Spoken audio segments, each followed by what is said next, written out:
হলদিপুর নামের একটি নগর ছিল। ওই নগরে সবথেকে ধনী মানুষ ছিলেন শেঠ মগনলাল।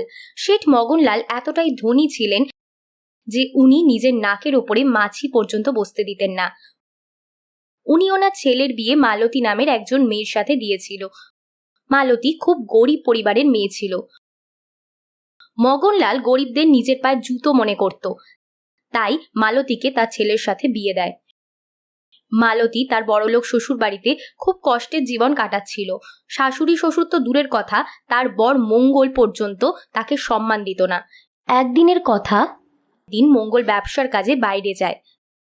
তখন মগনলাল তার বৌমাকে বলে, দেখো মালতী, আমি আমার ছেলের সাথে তোমার বিয়ে দিয়েছিলাম যাতে তুমি বড় লোকদের জীবন দেখতে পারো। ওই পরিবারে তোমার ঠিক মতো খাবারই জুটতো না। এখানে দেখো আমার ভান্ডার পুরো পূর্ণ। কিন্তু বাবা, এই রকম জীবন কাটানোর কি লাভ, যেখানে আমি আমার বর আর শ্বশুর শাশুড়ির ভালোবাসাই পাই না? এই বড় লোকের জীবনের থেকে আমার স্বাধীন গরিবের জীবন অনেক ভালো ছিল। দেখো বৌমা, এখানকার আদব কায়দা তোমাকে শিখতেই হবে, বুঝেছো? দেখো, তোমার ভালোর জন্যই তোমাকে বস্তি থেকে মহলে নিয়ে এলাম, আর তুমি এখন আমাদেরকে দোষারোপ করছো। মগনলাল সব সময় তার বৌমাকে দারিদ্রতা নিয়ে খোঁটা দিত। একদিন মগনলাল তার বাড়িতে ছোট একটা পার্টি রাখে, যেখানে নগরের সব বড় বড় মানুষজন এসেছিল। তখনই মালতী নিজের ঘর থেকে বেরায় আর রান্নাঘরের দিকে যায়। তাদের মধ্যে একজন মালতীকে বলে, এই যে চাকরানী, আমাদের জন্য ঠান্ডা জল নিয়ে এসো। চাকরানী কথাটা শুনতেই মালতী দাঁড়ায় আর বলে, আমি কোনো চাকরানী নই। জামা কাপড় দেখে তো তোমাকে চাকরানী বলেই মনে হচ্ছে, কিন্তু কথা তো এমন ভাবে বলছো যেন তুমি এই বাড়ির বউ হও। তখন মগনলাল বলে, তুইও না পারিস বটে, পার্টি ছেড়ে এখন চাকরানির পিছনে পড়ে আছিস। অনেক বড় গল্প আছে, পরে তোকে বলবো। আর মালতী, তোমাকে আমি বলেছিলাম না ঘরে থাকতে, বাইরে এসেছো কেন? আমার শরীরটা খারাপ ছিল, তাই ওষুধ নিতে এসেছিলাম। কিছুক্ষণ অপেক্ষা করতে পারলে না? এখানে এসে আমার পুরো পার্টিটাই নষ্ট করে দিলে। যাও এখান থেকে, ঘর থেকে বাইরে একদম বেরোবে না। মালতী অপমানিত হয়ে ওখান থেকে চলে যায়। তারপর ঘরে গিয়ে খুব কাঁদে আর নিজের কপালে দোষ দেয়। কিছুদিন পর যখন মালতীর বর মঙ্গল বাড়ি ফেরে, তখন সেও মালতীর ওপর চেঁচাতে শুরু করে আর বলে, এসব আমি কি শুনছি? যখনই বাড়িতে নাকি কোনো অনুষ্ঠান হয় তখন তুমি সবার সামনে এসে নিজেকে দেখাও, যাতে ওরা জানতে পারে যে আমরা তোমার উপর অত্যাচার করি। আগে আমার পুরো কথাটা তো শোনো। মঙ্গল রাগের চোটে মালতীকে একটা চড় মারে আর বলে, একটা কথা বারবার শুনবো না। ভিখারি কোথাকার! ভিখারিকে সোনার বাটি দিলেও সে ওই বাটি নিয়েই ভিক্ষা করে। তোমাকে যতই বোঝানো হোক না কেন, তুমি ভিখারিই থাকবে। এই সমস্ত কথা শুনে মালতী নিজের ঘরে যায় আর খুব কাঁদতে কাঁদতে বলে, হে ভগবান, আমার কি দোষ বলো? আমি গরিব বলে কি আমার বেঁচে থাকার কোনো অধিকার নেই? এর থেকে ভালো হয় যদি আমি মরে যাই, তাহলে এরা শান্তি পাবে। মালতী সিদ্ধান্ত নেয় যে ও ওর এই জীবনকে শেষ করে দেবে। একদিন সুযোগ বুঝে ও রাত্রিবেলা বাড়ি থেকে বেরিয়ে যায় আত্মহত্যা করার জন্য। নদীর কাছে এসে বলে, হে মা গঙ্গা, আমি আমার জীবনে অনেক কষ্ট সহ্য করেছি। আমি তোমার সাথে মিশে গিয়ে নিজের জীবন শেষ করে দিতে চাই। যখনই মালতী নদীতে ঝাঁপ দিতে যাবে, এমন সময় এক সাধু এসে ওকে আটকায়। দাঁড়াও বা, তুমি এসব কি করতে চাচ্ছ? জীবন হলো ভগবানের দেওয়া সব থেকে মূল্যবান উপহার।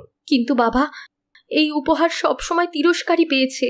আমার শ্বশুর শাশুড়ি আর বর মিলে আমাকে প্রত্যেক দিন কটু কথা শোনায়, তাই আমি আমার এই জীবনকে শেষ করে দিতে চাই। মালতী সাধুকে সব কথা খুলে বলে আর কাঁদতে কাঁদতে নিজের অদৃষ্টকে দোষারোপ করে। সব শুনে সাধু বলে, মারে, এটা তো সংসারের নিয়ম।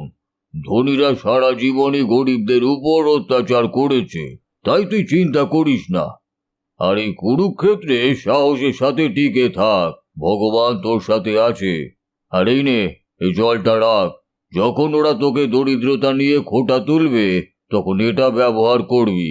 সাধু মালতীর মাথায় হাত রেখে ওকে সান্ত্বনা দেয় আর একটা কোমণ্ডলের মধ্যে জল নিয়ে ওকে বাড়ি যেতে বলে। পরের দিন সকালে যখন মালতী বাড়ি ফেরে, তখন ওর বর আর শ্বশুর মিলে উল্টোপাল্টা কথা শোনায়। কিরে মুখ পড়ি, এত রাতে বাইরে যাওয়ার কি দরকার পড়েছিল? হ্যাঁ, আমাদের সম্মানের কথা মাথাতেও ছিল না তোর? কোথায় গেছিলিস? বাবা, তুমি একটু শান্ত হও। আমি এই ভিখারিকে আর যোগ্য শাস্তি দেব। ও রাতে বাইরে গিয়ে আমাদের সম্মান ধুলোয় মিশিয়ে দিয়েছে। ওকে পচা গরমে চড়া রোদে খালি পায়ে দাঁড় করিয়ে রেখে দেবো। চল এখান থেকে।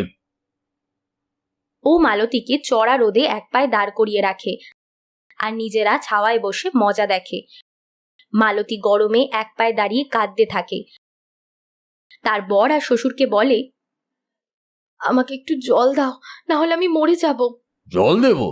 তোকে মরতেও দেব না। আর তুই যে ওই কোমণ্ডলে করে জল নিয়ে এসেছিস, ওটা কি আমাদের মারার জন্য? কোমণ্ডলের কথা শুনে মালতীর সাধুর বলা সব কথা মনে পড়ে। ও ওই কোমণ্ডলের জল হাতে নিয়ে যখনই ওদের দুজনের ওপর ছড়িয়ে দেয়, তখনই ওর বর আর শ্বশুর ধনী থেকে ভিখারি হয়ে যায় আর মাছি তাদের সারা শরীরে ঘুরতে থাকে। ওরা ভিখারিদের থেকেও আরো বেশি ভিখারি বলে মনে হচ্ছিল। নিজেদের এই অবস্থা দেখে ওরা ভয় পেয়ে যায়। ওরা যে জিনিসটাই ধরতে যায় সেটাই মাটি হয়ে যায়। ওরা মালতীর কাছে ক্ষমা চায় আর বলে, মালতী, আমাদের ক্ষমা করে দাও। আমাদের ভুল হয়ে গেছে। আমরা সব সময় তোমার দরিদ্রতা নিয়ে খোঁটা দিয়েছি। আর আজ ভগবান আমাদের এতটা গরিব বানিয়ে দিয়েছে যে আমরা যেটাই ছুঁই মাটি হয়ে যায়।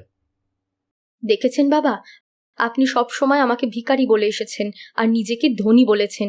আজকে আপনার এত অর্থ আপনাকে সাহায্য করতে পারছে না, যেটা নিয়ে আপনার এত অহংকার ছিল। ধনী হওয়া খুব সহজ, কিন্তু যে মন থেকে ধনী হতে পারে সেই হলো প্রকৃত মানুষ।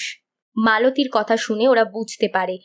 তারপর ওরা সারা নগরের সামনে মালতীর কাছে ক্ষমা চায় আর মালতীর সাথে দ্বিতীয়বার তার ছেলের বিয়ে দিয়ে তাকে সম্মানের সাথে ঘরে বরণ করে নেয়। ওই দিনের পর থেকে মগনলাল আর কোনোদিন মালতীর ওপর অত্যাচার করেনি এবং নিজের ভুল বুঝতে পেরে দারিদ্রতার সাথেই সারা জীবন কাটিয়েছিল।